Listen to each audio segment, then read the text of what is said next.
చిన్న ప్రార్థన చేసుకుందాం. పరిశుద్ధుడైన దేవానికి స్తోత్రములు తండ్రి, దయగలిగిన ప్రభా, ఈ ఉదయకాలం ముందు చిన్న మందగా చేయని నాయన నేను స్తుతిస్తుండగా నీ బిడ్డలు ఒక్కొక్కరు ప్రభా నీ వాక్యం విని వాక్య ప్రకారం జీవించేటువంటి గొప్ప కృప బలమును ప్రభా నీ బిడ్డలకు ఒక్కొక్కరికి అనుగ్రహించమని అడుగుచున్నాం.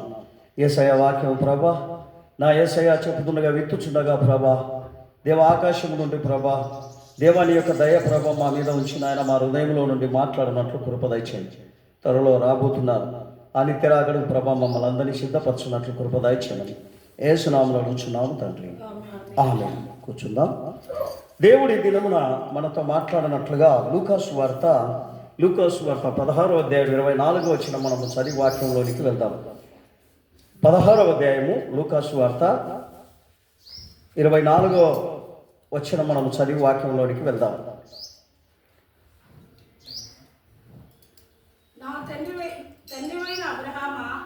నా తండ్రివైన అబ్రహామా, నా యందు కనికరపడి తన వేలు కొలను నీళ్ళలో ముంచి నా నాలుకను చల్లార్చుటకు లాజరును పంపుము. నేను ఈ అగ్ని జ్వాలలలో యాతన పడుచున్నాను అని కేకలు వేసి చెప్పాను. దేవుని యొక్క పరిశుద్ధ నామానికి మహిమ కలుగును గాక. దేవునికి స్తోత్రం. గమనించండి ప్రియమైన వారులారా, ఈ భూమి మీద ఉన్నటువంటి యొక్క జనులు ఏమై ఉన్నారంటే జీవితం ఉంది, ప్రాణం ఉంది అని చెప్పి మన యొక్క జీవితంలో ఉన్నటువంటి యొక్క మనుషుడు తాను గర్వపడుతూ ఉన్నాడు, అహంకారపడుతూ ఉన్నాడు. ఇదే ఒక జీవితం అనుకొని ధనవంతుడు అతని యొక్క జీవితంలో మరి ఎదురుగా ఉన్నటువంటి యొక్క పేదవాళ్ళను, అనేకమైనటువంటి యొక్క పేదరికములో కూరుకుపోయినటువంటి వాళ్ళను ఏమాత్రం చూడను లేదు, పరామర్శించను లేదు. ఇటువంటి యొక్క అతని యొక్క బుద్ధి అంతా ఏమిటంటే తినాలా, తాగాలా, సుఖం పొందాలా. ఇదే ధనవంతుని యొక్క గుణం. గమనించండి ప్రియమైన వాళ్ళారా, ఈ ధనవంతుని గుణం ఇటువంటి యొక్క గుణం ఉన్నదాన్ని బట్టి మరి లాస్ట్కి అతడు చనిపోయి సమాధి చేయబడి అతడు దేవుని సన్నిధానానికి వెళ్ళిన తర్వాత అతడు నరకంలో వేదన పడుతున్నాడు. ఏంటి ప్రభా, భూమిలో నేను ఇంత సాహుకారిని, నేను ఇంత పలుకుబడి కలిగిన వాడిని, లాస్ట్కి ఇక్కడికి వచ్చి చూస్తే నేను ఈ నరకంలో వేదన పడుతున్నానే అని చెప్పినప్పుడు అప్పుడు అక్కడ అబ్రాము అంటాడు, నాయనా భూమిలో ఉన్నప్పుడు నువ్వు ఏ మేలు చేయలేదు, ఏ యొక్క మంచి కార్యమును చూడలేదు, నువ్వే తినాలా, నువ్వే తాగాలా, నువ్వే సుఖించాలా, నువ్వే సౌకర్యంగా ఉండాలా అనేటువంటి యొక్క దుష్ట స్వభావం నీకు ఉండింది.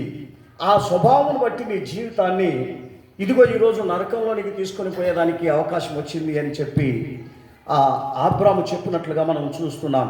ప్రియమైన దేవుని బిడ్డ, ఈ లోకంలో మనం ఉన్నంత వరకు మన జీవితాన్ని మనము ఏం చేయాలని దేవుడు సెలవిస్తున్నాడంటే మంచిగా నడిపించాలా అంటాడు, మంచి యొక్క స్వభావాలకు నడిపించాలా అంటాడు, మంచి యొక్క గుణగుణాలకు నడిపించాలా అంటాడు.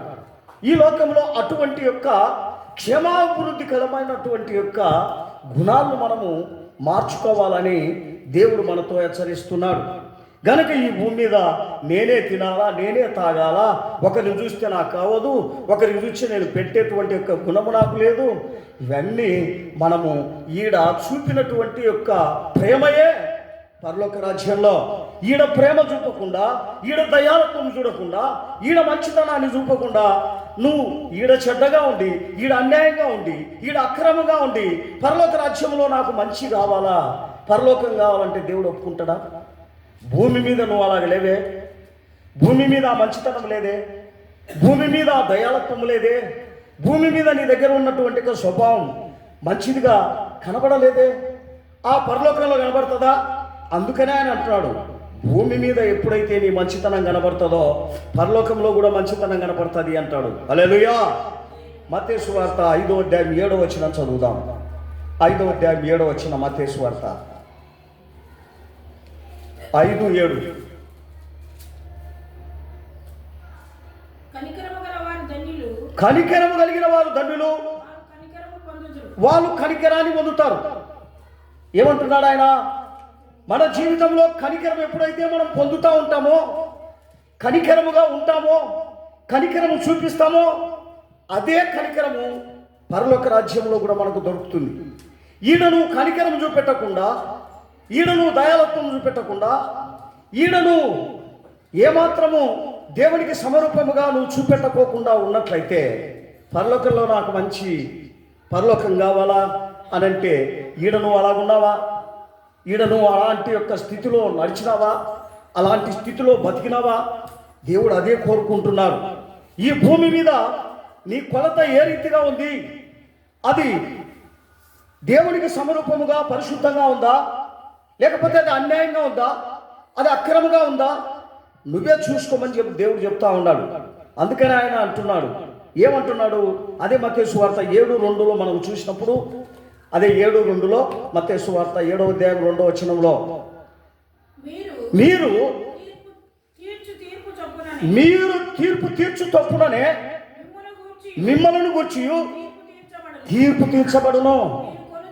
మీరు కొలిసే కొలత ప్రకారమే మీకును కొలవబడును. హల్లెలూయా. గమనించండి ప్రియమైన వారులారా, మనం ఏమనుకుంటాం? ఈడ మంచి చేయకపోయినా, ఈడ మన ఇష్టానుసారంగా మనం ఉండినను, ఏదో ప్రార్థన పోతున్నాం, పరలోక రాజ్యానికి పోతామని ఎలా అనుకుంటాం? మనం ప్రార్థనకు వచ్చినప్పటికీ కూడా నీ న్యాయ విధులు ఉండాలి కరెక్ట్గా, నీ యొక్క పద్ధతులు కరెక్ట్గా ఉండాలి, నీ యొక్క జీవితం సరైనదిగా ఉండాలి. అందుకనే దేవుడు అంటున్నాడు, ఈడ నీకు ఎప్పుడైతే మరి చెడు గుణాలతో నువ్వు జీవించి, చెడు అలవాట్లతో జీవించి, చెడు యొక్క అలవాట్లతో నువ్వు ఆ సుఖభోగములను అనుభవించి, లాస్ట్కు నేను చచ్చిపోయిన తర్వాత నాకు పరలోక రాజ్యం కావాలంటే ఎలాగొస్తుంది? అది సాధ్యం అవుతుందా? మనమైనా మనం ఆలోచన చేయాలి. నేను ఈ భూమి మీద ఎలాగున్నా, నేను ఎవరికైనా మంచి చేసినానా? అందుకనే ధనవంతుడు అంటున్నాడు, దావీదు అంటున్నాడు, అక్కడ ఒక వాక్యం మనం చూసినప్పుడు అతడు ఏమంటున్నాడో తెలుసా? అయ్యా, భూమి మీద ఉన్నప్పుడు ఎవరిని పరామర్శించలే, నువ్వు సౌకర్యంగా ఉన్నావు కానీ నీ సుఖమే చూసుకున్నావు కానీ ఇతరుల సుఖం చూడలేదు, ఇతరుల యొక్క బాధలు చూడలేదు, ఇతరుల యొక్క కష్టాలు చూడలేదు. నీకే సుఖం కావాలా, నీకే మంచి జరగాల, నీకే మంచి పనులు కావాలా? ఇటువంటి యొక్క చెడు బుద్ధి ఎప్పుడైతే మన జీవితాలలో ఉంటుందో, ఎట్లా అభివృద్ధి పొందుతాం? ఎట్లా ఆశీర్వదింపబడతాం? ఎట్లా దేవుని రాజ్యానికి మనం వెళ్తాం? ఇది తెలియక మనుషులందరూ కూడా ఈరోజు ఏదో భక్తి పెట్టుకుంటే చాలు, ఏదో ప్రార్థనకు వచ్చే చాలు. ఎలాగా? గమనించండి, మనం వాటిని ఆలోచన చేయాలి కదా. అందుకని ఆయన కీర్తనకర్త ఒక మాట అంటాడు, 18వ అధ్యాయం 25, 26 వచనంలో మనం చదివినప్పుడు ఆయన ఏమంటాడంటే, చదువుదాం మనం త్వరగా. దయగలిగిన వారి ఎడల నీవు దయ చూపిస్తావు, యథార్థవంతుల ఎడల యథార్థవనిగా ఉంటావు. గమనించండి ప్రేమ, సద్భావం కలిగిన వారి దగ్గర నీవు సద్భావం చూపిస్తావు, మూర్ఖుల ఎడల నీవు వికటముగా ఉండువు.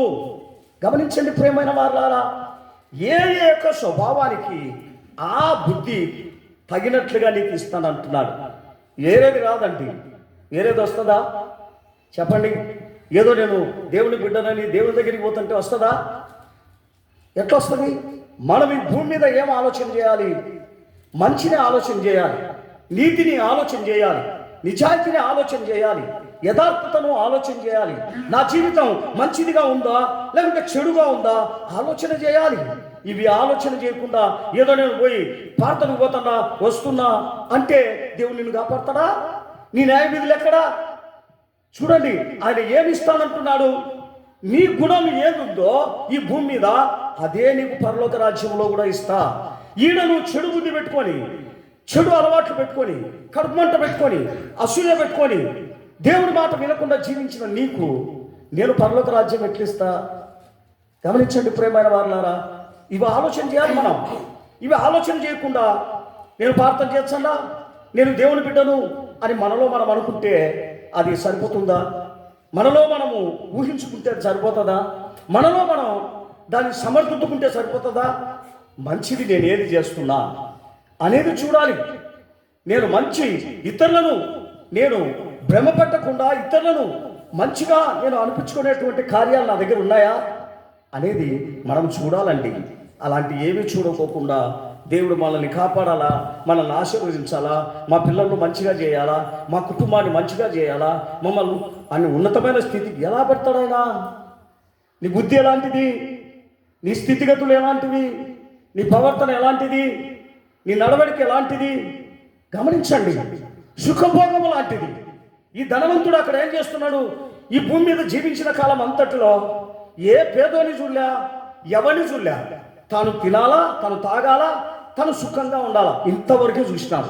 ఈరోజు నువ్వు అలాగుండవా? ఒకసారి ఆలోచన చేయి. నువ్వు అలాగుంటే ఏమి జరుగుతుందని దేవుడు వాక్యంలో చెప్తున్నాడు. గలతీయులకు రాసిన పత్రిక 6వ అధ్యాయము 7వ వచనంలో ఆయన ఏం చెప్తా ఉన్నాడు? మరి నీ యొక్క స్థితిగతులు నువ్వు చూసుకో అంటున్నాడు. అవి నేనేం చూడనయ్యా, నేను ప్రార్థనకు వచ్చానా, నేను ప్రార్థన చేస్తాను అంటే సరిపోతుందా? నీ స్థితిగతులు చూడాలి, నీ ప్రవర్తన చూడాలా, నీ ఆలోచన చూడాలి, నీ యొక్క గుణగణాలు నువ్వే చూసుకోవాలి. అవి ఏమి చూసుకోకపోకుండా ఉంటే ఎలాగా? చదువుదాం 6-7 వచనం.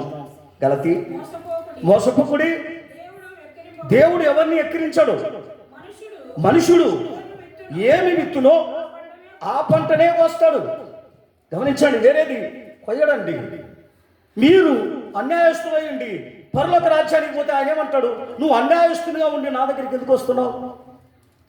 నువ్వు అక్రమంగా ఉండి నా దగ్గరికి నువ్వు ఎందుకు వస్తున్నావు? అబద్ధికునిగా ఉండి నా దగ్గరికి ఎందుకు వస్తున్నావు? మోసగాడిగా ఉండి నా దగ్గరికి ఎందుకు వస్తున్నావు? గమనించండి ప్రియమైన వారులారా, దేవుడు ఎక్కిరించువాడా? పర్వాలేదు నా కుమారుడా, నువ్వు ఎలాగున్నా పర్వాలా, నేను చేర్చుకుంటానని చెప్తున్నాడా? నా గుణాల గురించి నీకు నేను చెప్తా ఉన్నాను వాక్యంలో. ఇదిగో నా వాక్యం విను, వాక్య ప్రకారం జీవించడానికి మొదలుపెట్టు.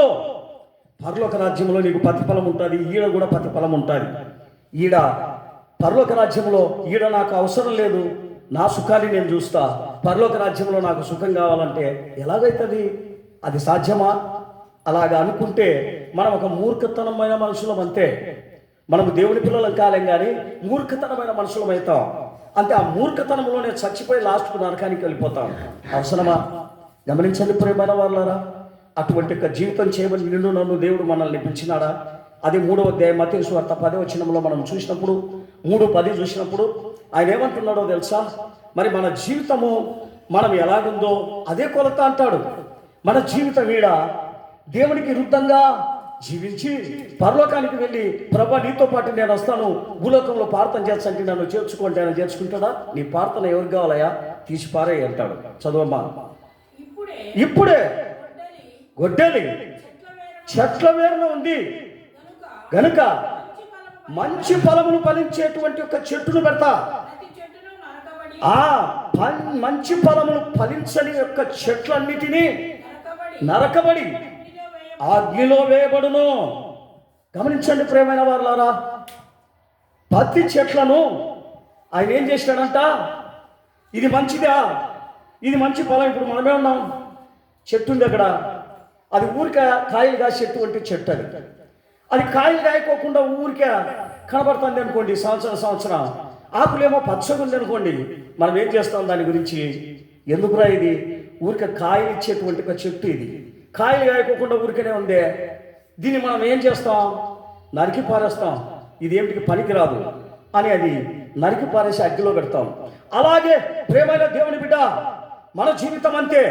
ఈడ దేవునికి పనికి రాకుండా ఉంటామో, ఈడ మనం సరైనటువంటి నడతతో జీవించలేకపోతామో, పరలోక రాజ్యంలో కూడా అంతే నీ పరిస్థితి. అక్కడ నరకంలో కావాల్సిందే కానీ మరి దేవుడు ఏదో ప్రత్యేకంగా నిన్ను పైకి తీసుకొని పోయి పరలోక రాజ్యంలో పెట్టడు. ఈడనే నీ జీవితాన్ని మార్చుకోవాలా, ఈడనే నీ పద్ధతి మార్చుకోవాలా, ఈడనే నీ స్థితిగతులన్నిటినీ మార్చుకోవాలా అంటాడు.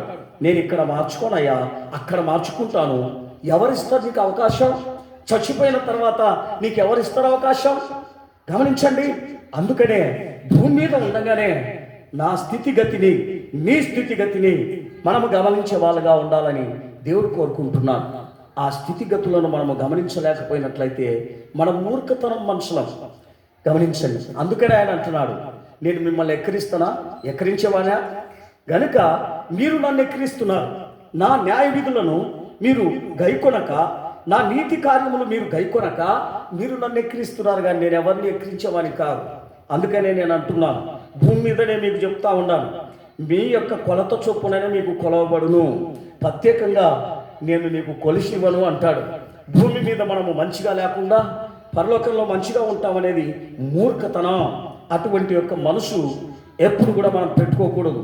ఈడనే తగ్గింపు, ఈడనే ఆశీర్వాదం, ఈడనే దేవుడి బిడ్డలుగా మార్చబడాలా అంటాడు. అదే మత్తయి సువార్త 5వ అధ్యాయం 22వ వచనంలో మనం చదివినప్పుడు, 5వ అధ్యాయము 22వ వచనంలో మనం చదివినప్పుడు, నేను మీతో చెప్పినది ఏమనగా, తన సహోదరుని మీద కోపపడు ప్రతి వాడును విమర్శకులోనగును తన సహోదరుని చూసి వ్యర్థుడా అనేవాడు మహాసభకు లోనగును, ద్రోహి అని చెప్పువాడు నరకాగ్నికి లోనగును. గమనించండి ప్రియమైన వారలారా, మీరు మీ సహోదరులు ద్రోహి అంటున్నారా? మీ సహోదరులు వ్యర్థుడా అంటున్నారా? మీ సహోదరులు పనికిరాని వాళ్ళు అంటున్నావా? ఇటువంటి యొక్క గుణాలు నీకు ఉండగా దేవుడు పరలోక రాజ్యంలోనికి తీసుకొని పోతాడని ఎట్లా అనుకుంటున్నావు? ఎట్లా నమ్ముతున్నావు? ఎట్లా మరి ఊహించుకుంటున్నావు నేను పరలోక రాజ్యానికి వెళ్తానని? ఈ గుణాలు నీ దగ్గర ఉన్నాయా? ఈ స్వభావం నీ దగ్గర ఉన్నాయా? అంటే నీకు నీవు అనుకుంటే సరిపోతుందా? నీకు నువ్వు మలుచుకుంటే సరిపోతుందా? నీకు నువ్వు జీవిస్తే సరిపోతుందా? అలాగ జీవించే ఈ యొక్క ధనవంతుడు నరకంలో పడిపోయినాడు. హల్లెలూయా! ఎక్కడ పడిపోయినాడు? నరకంలో పడి కాలుతా ఉన్నాడు. ఎందుకు? నరకంలో పడి కాలేంత వరకు తనకి తన బుద్ధి ఎట్లాడదో తెలియలేదు, తన ప్రవర్తన ఎట్లాడదో తెలియలేదు, తన యొక్క గుణగణాలు ఎట్లాడుతో తెలియలేదు. అప్పుడు తెలుసుకుంటా ఉన్నాడు, అయ్యో నేనెంత తప్పు చేసినా, నేనెంత దౌర్భాగ్యుడను, నేనెంత అన్యాయస్తుని, నేనెంత అక్రమైన మనిషిని. ఆడ తెలుసుకుంటే ఏం ప్రయోజనం వచ్చని? తిరిగి నువ్వు వచ్చేదానికి అవకాశమే లేదే, తిరిగి నువ్వు బతికేదానికి అవకాశమే లేదే. గమనించండి, నువ్వు బతికినంత కాలము నరకంలో కాలాల్సిందే, నీకు అవకాశమే లేదు. ఆ స్థితికిలో మనం ఉన్నామా? ఆ స్థితిగతుల్లో మనం న్యాయ విధిని, నీతి విధిని, నిజాయితీ విధిని మీరు మరిచి, ఇదిగో నా ఇష్టం, నేనే తినాలా, నేనే తాగాలా, మనుషుల ఊరికి కనబడతా ఉందాం, భక్తిని చూపిస్తున్నాం. ఆ వృత భక్తి ఎందుకండి? ఆ పనికిమాలిన భక్తి మనకు ఎందుకండి? నిజాయితీ కలిగినటువంటి ఒక భక్తిని చూపెట్టమంటున్నాడు. నిజాయితీ కలిగినటువంటి ఆ గుణాన్ని సకల చిన్నులకు చూపెట్టమంటున్నాడు. ఆ గుణం ఉందా మన దగ్గర? ఆ గుణం లేకపోతే మనం దేనికి ప్రయోజనం అవుతాం? దేనికి అక్కడికి వస్తాం మనం? గమనించండి, కట్టెలైనా కాల్చుకునే దానికి అక్కడికి వస్తాయి, మనం ఏమిటికి అక్కడికి వస్తాం? చనిపోతే అసలు వాసనకు అసలు మనల్ని ఉన్నీవు. అటువంటి మనం ఈ భూమి మీద ఉన్నప్పుడే సరైనటువంటి యొక్క కాలకుండా, వాసన కొట్టకుండా దేవుని యొక్క రాజ్యానికి నేను వెళ్తాను అనేటువంటి నిశ్చయత నీలో నాలో ఉండాలని దేవుడు నిన్ను నన్ను కోరుకుంటున్నాడు. అందుకనే ఆయన అంటాడు, అదే మత్తయి సువార్త 7వ అధ్యాయం 19వ వచనంలో మనం చూసినప్పుడు, మరి మనం ప్రతిదీ వాక్యాన్ని పరిచయం చేయాలి. మనుషులను ఈ వాక్యానికి తగినట్లుగా మనుషులు ఉండారా అని కూడా మనం పరిచయం చేసుకోవాలి. మనం ఏదో వచ్చినాం పోయినామమ్మా అనేది కాదండి. చదువుదాం. మనము మంచి ఫలములు ఫలించే ఫలింపని ప్రతి చెట్టు నరకబడి అగ్నిలో వేయబడును. గమనించండి ప్రియమైన వాళ్ళారా, దేనికి ఫలిస్తున్నావు? నీ కుటుంబానికేనా? నీ పిల్లలకేనా? ఇతరులకు నువ్వు మంచిగా కనపడవా? ఇతరులకు న్యాయంగా కనపడవా? ఇతరులకు సహాయకరంగా కనపడవా? గమనించండి ప్రియమైన వాళ్ళారా, ఇటువంటి యొక్క గుణాలు లేకోకుండా దేవుడి యొక్క రాజ్యానికి నేను వెళ్తాను, దేవుడి యొక్క రాజ్యంలో నేను ఉంటాను. ఎంత దౌర్భాగ్య స్థితి, ఎంత అవమాన పరిస్థితి, దేవుని ఎక్కిరించడము ఎంత ఘోరము. దేవునికి తగినట్టుగా గుణాలు మన దగ్గర లేకోకుండా మనం ఏం చేస్తున్నాం? ఈరోజు దేవుని ఎక్కిరిస్తా ఉన్నాం, ఇటువంటి గుణాలు నాకు లేవని. అదే 13వ అధ్యాయము 40 వచనం నుండి 42 వరకు మనం చదివితే, 13వ అధ్యాయం మత్తయి సువార్త, అక్కడ చెప్తాడు. చదువమ్మా. గురుగులు ఎలాగ కూర్చోబడి అగ్నిలో కాల్చివేయబడెను, అలాగే యుగ సమాప్తి యందు జరుగును. మనిషి కుమారుడు తన దూతలను పంపి వారు ఆయన రాజ్యములో ఉండి ఆటంకములను, సకలమైన వాటిని, దుర్నీతి పరులను సమకూర్చి అగ్నిగుండములో పడవేయబడును. గమనించండి ప్రియమైన వారులారా, అక్కడ ఏడుపును పండ్లు కొరుకుట ఉండును. దుర్నీతి కలిగినటువంటి వాళ్ళందరినీ, దుష్టత్వం కలిగిన వాళ్ళందరినీ, సుఖానుభవం పొందే వాళ్ళందరినీ, మరి దేవుని యొక్క నీతిని నిజాయితీని తెలుసుకోకుండా ఉండే వాళ్ళందరినీ ఆయన ఏం చేస్తాడంట? అగ్నిగుండంలో పడేస్తాను అంటాడు. దేవునికి స్తోత్రం. గమనించండి ప్రియమైన వాళ్ళారా, ఈరోజు మన జీవితంలో మనం ఏదో దేవునికి వచ్చి మనం ఏదో పాటలు పాడి వాక్యం చెప్తే పరలోక రాజ్యానికి పోతామా? గమనించండి, మన యొక్క స్థితిగతులను మార్చాలా, మన పద్ధతులను మార్చాలా, మన న్యాయ విధులను మార్చాలా, అది దేవుడు కోరుకుంటున్నారు. అందుకనే ఈ భూమి మీద నువ్వు న్యాయ విధిగా లేకుండా, ఈ భూమి మీద అన్యాయస్తుగా ఉండి పరలోక రాజ్యంలో నేను గొప్పవాడిని చెప్పుకుంటే ఎంత దౌర్భాగ్య స్థితి. ఒక్కసారి మనం ఆలోచన చేయాలి. అదే 18వ అధ్యాయం 8వ వచనంలో ఆయన చెప్తాడు. 18వ అధ్యాయం 8వ వచనంలో మత్తయి సువార్త, కాగా నీ చేయి అయినను నీ పాదమైనను నిన్ను అభ్యంతరపరిచిన ఎడల దాన్ని నరికి నీ యొద్ద నుండి పారేయండి. 2 చేతులు నరకంలో కాలేదానికంటే 2 పాదములు కలిగి నిత్యాగ్నిలో పడవేయుట కంటే కుంటివాడై అంగహీనుడిగా జీవంలో ప్రవేశించుట నీకు మేలు. గమనించండి ప్రియమైన వాళ్ళారా, ఈరోజు మన పరిస్థితి స్థితిగతులు ఎలా ఉన్నాయి? చల్లని రీతిగా ఉన్నామా? ఎవరికి పట్టని రీతిగా ఉన్నామా? ఏ స్థితిలో మనల్ని చూసినా కూడా కొరగాని రీతిగా ఉన్నామా? ఈ గుణమును మార్చమంటున్నాడు, ఈ స్వభావాన్ని మార్చమంటున్నాడు. ఇది మనకు తగదు. ఇటువంటి యొక్క గుణం మన జీవితానికి నరకానికి తీసుకొని పోతుంది. అందుకని ఆయన అంటున్నాడు, ఆ గురుగులను, ఆ దుష్టతరమైనటువంటి యొక్క మనుషులను అగ్నిగుండంలో వేయడానికి దూతలను పంపుతాడంట. ప్రేమైన దేవుని బిడ్డ, ఈరోజు నీ జీవితంలో ఒక పరిశుద్ధత లేకుంటే, ఒక న్యాయ విధులు లేకుంటే, మరి ఈ భూమి మీద నేను సరి చేసుకో అంటున్నాడు. ఈ భూమి మీద సరి చేసుకోనకుండా కాలము దొబ్బుకొని పోయి పరలోక రాజ్యానికి పోయినా ఎవరు పిలుచుకోపోతాను నిన్ను పరలోక రాజ్యానికి? ఈడ నువ్వు మంచిగా ఉంటేనే, ఈడ నీతిగా ఉంటేనే, ఈడ నిజాయితీగా ఉంటేనే పరలోక రాజ్యానికి వెళ్తావు. ఈడ నిజాయితీ నీతి లేకపోతే పరలోక రాజ్యం ఎట్లా దొరుకుతుంది? ఒక్కసారి ఆలోచన చేయి. అదే మత్తయి సువార్త 25వ అధ్యాయం 41వ వచనంలో మనం చూసినప్పుడు, మత్తయి సువార్త 25:41 వచనం త్వరగా చదవాలి. 41. అప్పుడు ఆయన ఎడమ వైపున వారిని చూచి, శపింపబడిన వారులారా, నన్ను విడిచి అపవాదికిని వారి దూతలకును సిద్ధపరచబడిన నిత్యాగ్నిలోనికి పోండి. అక్కడ ఏముంటుంది? నిత్యాగ్నిలో ఏడుపును పండ్లు కొరుకుతాయి ఉంటాయి. ఎందుకు? నీ ప్రవర్తన ఎలాగుంది? నీ జీవితం ఎలాగుంది? నీ ఆలోచన ఎలాగుంది? దేవునికి సమరూపంగా ఉందా? దేవునికి న్యాయ విధులుగా ఉందా? దేవుని అనుసరించేటువంటి రీతిగా ఉందా? అవన్నీ ఏమి లేకోకుండా నేను దేవుని రాజ్యానికి పోతాను, దేవుని పరలోక రాజ్యానికి పోతాను, ఏమిట్లో పోతావు? ఎలాగ పోతావు? ఒకసారి ఆలోచన చేయండి. ఇది మనము గమనించి మన జీవితాన్ని మార్చుకొనడానికే దేవుడి లోకంలో నిన్ను నన్ను పంపినాడు. ఎందుకు? నీ ఇష్టానుసారంగా జీవించమని కాదు, నీ ఆలోచన ప్రకారం జీవించమని కాదు. ఏ రీతిగా? కంట్రోల్, పద్ధతి, క్రమం లేకుండా జీవించొద్దు, కంట్రోల్ లేకుండా జీవించొద్దు, నరకానికి వెళ్తామనేటువంటి ఒక గుణం దేవుడు నమ్మిన ప్రతి బిడ్డకు ఉండాలని దేవుడు మనల్ని హెచ్చరిస్తూ ఉన్నాడు. అదే మార్కు సువార్త 8వ అధ్యాయము 34 నుండి 37 వరకు చదువుదాం.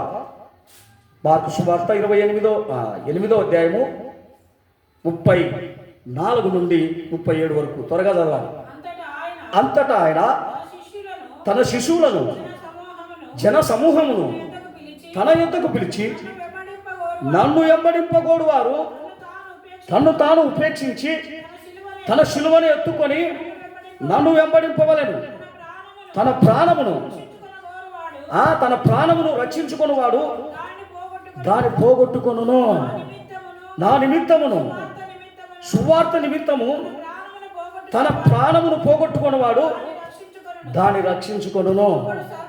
ఒకడు సర్వలోకాన్ని సంపాదించుకొని తన ప్రాణమును పోగొట్టుకుంటే వానికి ఏం ప్రయోజనం? మనుషుడు తన ప్రాణమునకు ప్రతిగా ఏమి ఇయ్యగలుగుతాడు? గమనించండి ప్రియమైన వాళ్ళారా, ఈ లోకంలో ఏమి ఇవ్వగలుగుతాం మనం? దేవునికి ఏమి ఇవ్వగలుగుతాం? వాక్యం ఏం చెప్తున్నాడో వాటి ప్రకారం జీవించడమే మన విశ్వాస జీవితం. అందుకనే నిన్ను నన్ను ఇక్కడికి పిలిచినాను. ఎందుకు?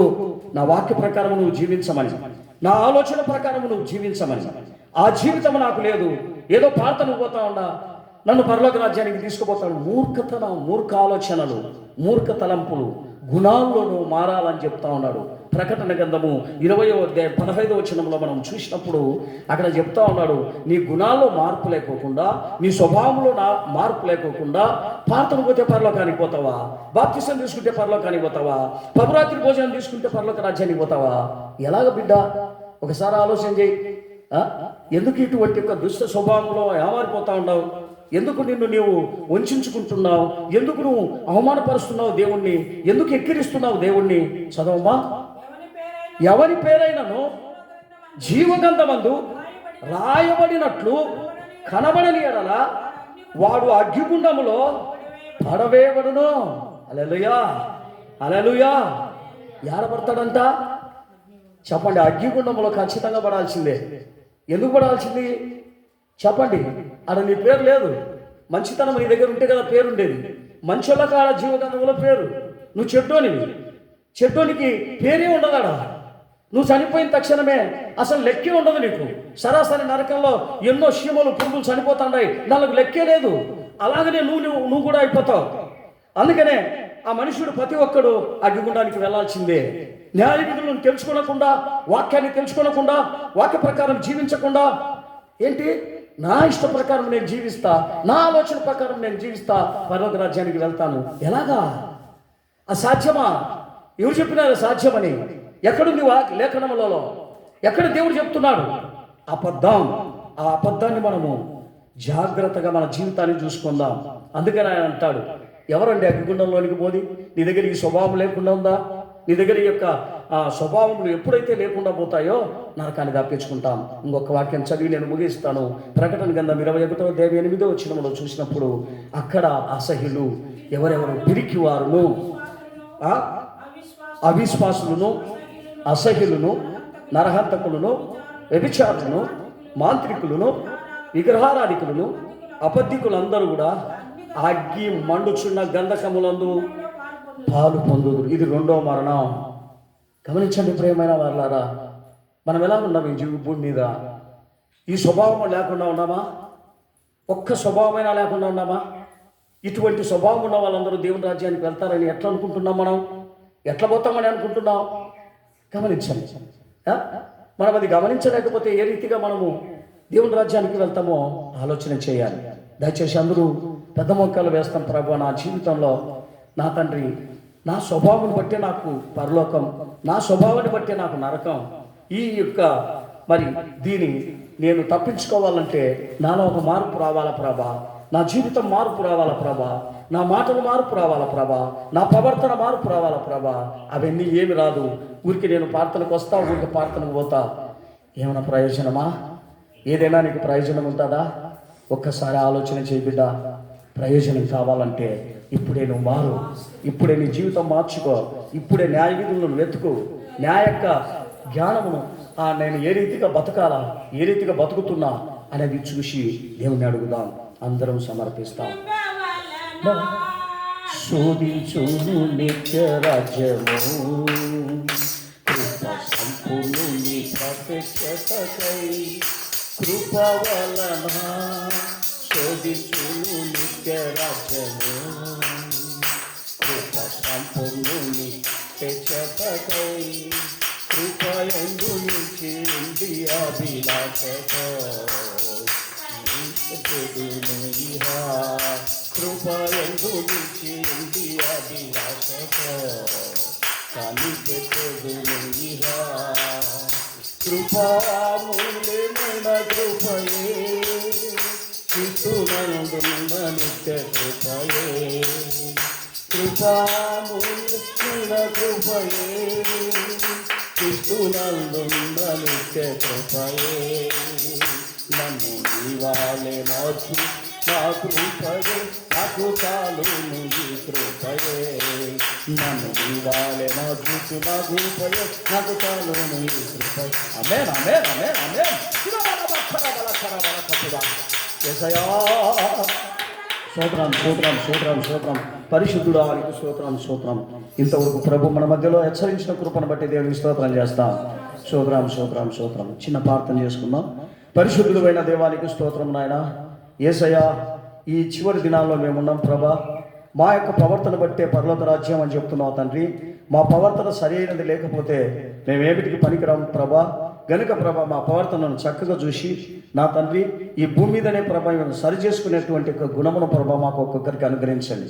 యేసయ్యా త్వరలో మీరు రాబోతున్నారు ప్రభా. ఆ నిత్య రాకట్లో మేమందరం కనపడాలంటే ప్రభా మాలో ఒక నీతి వెలగాలి ప్రభా. మాలో నీ యొక్క వెలుగు వెలగాలి ప్రభా. నీ ఆత్మ పరిశుద్ధాత్మ మా యొక్క హృదయంలోనికి రావాలా ప్రభా. అటువంటి యొక్క స్థితిలో మేము నడచడానికి సరిపడే శక్తి బలమును ప్రభా వచ్చిన బిడ్డలందరికీ అనుగ్రహించండి. త్వరలో రానైనా మీ నిత్య రాకట్లో మీ ముఖ దర్శనం చేయాలంటే దేవా మేమందరము కూడా నీ యొక్క నా తండ్రి పరిశుద్ధుడు ప్రకారము మేము కూడా పరిశుద్ధంగా మారినప్పుడే నీ ముఖ దర్శనం చేస్తామని ప్రభా సెలవు ఇచ్చినాం. అటువంటి దీవెనలు మాకు ఒక్కొక్కరికి అనుగ్రహించమని మమ్మల్ని మేము తగ్గించుకుంటూ నీ దయగలిగిన స్థానికి అప్పగిస్తున్నాం. యేసునామములో అడుగుచున్నాము తండ్రి. ఆమేన్. హల్లెలూయా. నా ప్రాణమా యెహోవాను సంతించుము, నా అంతరంగన సమస్తమైన పరిశుద్ధ నామమును నా ప్రాణమా యెహోవాను సంతి. ఆయన చేసిన ఉపకారం దేనిని మరొక అందరూ దేనికి స్తోత్రం చేస్తాం. స్తోత్రం స్తోత్రం. హల్లెలూయా హల్లెలూయా హల్లెలూయా. అందరికీ స్తోత్రం చేయిస్తాను.